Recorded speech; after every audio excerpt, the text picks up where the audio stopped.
And that includes softball. These ladies started working together over the summer in hopes of making it back to state. One lady leading the way by her faith and so much more, Dailynn Motes. Dailynn Motes is with me, and Dailynn kind of joked, all of you ladies are going to Troy, it feels like. I know several of you are. Why Troy? Honestly, my biggest thing was, I felt like God told me it was the right place to be.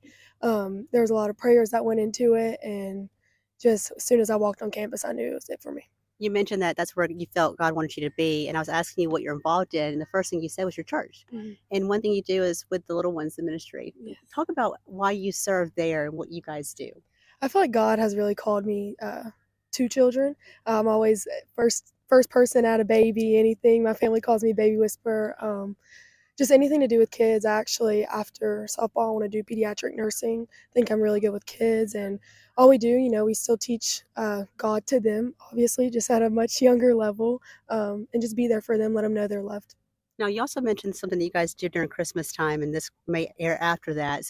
But I want to talk about how you guys get back, and when's the kind of like a shopping center you guys have for them coming and get things for Christmas. Talk about that and how you're involved in that. So Church of the Highlands does Giving Hope, and it's where families that are not as fortunate, we give to them. Our church tithes and everything. So what we give to our church and what our church gives is a bunch of toys and stuff. So we have families that get to come in. We have interpreters that get to come in and everything, and just help them shop and give them gifts for their kids to have a Christmas. I'm involved on the gift wrapping team. There's parking team. There's, like I said, interpreters, and a lot goes into it. Sounds like a great event to give back to. Now, you're also the middle child. Yes, ma'am.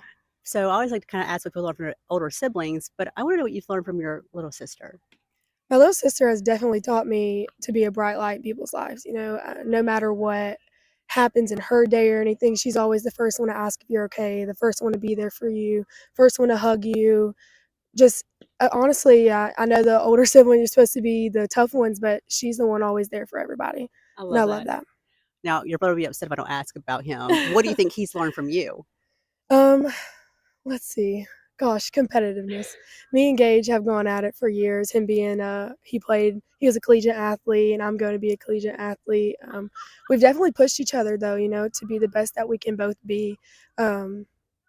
Always trying to one up each other, how that goes. And then honestly, just he's big in our church too. He also serves with children ministry, and just pushing each other to be the best that we can be, not only just in our relationship, but to other people and in our church.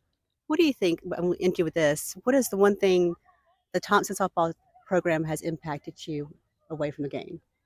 Away from the game, we just give glory to God no matter what. First thing you'll see, I think, if anybody looks at us, I think they can say that's a godly team. They have Jesus in their team. No matter what, if we win, we always say a prayer before the game that, hey, God, no matter what happens, we still give you the glory, the honor, and the praise because you deserve it all. Even if we're failing, even if we lose, it was just an opportunity to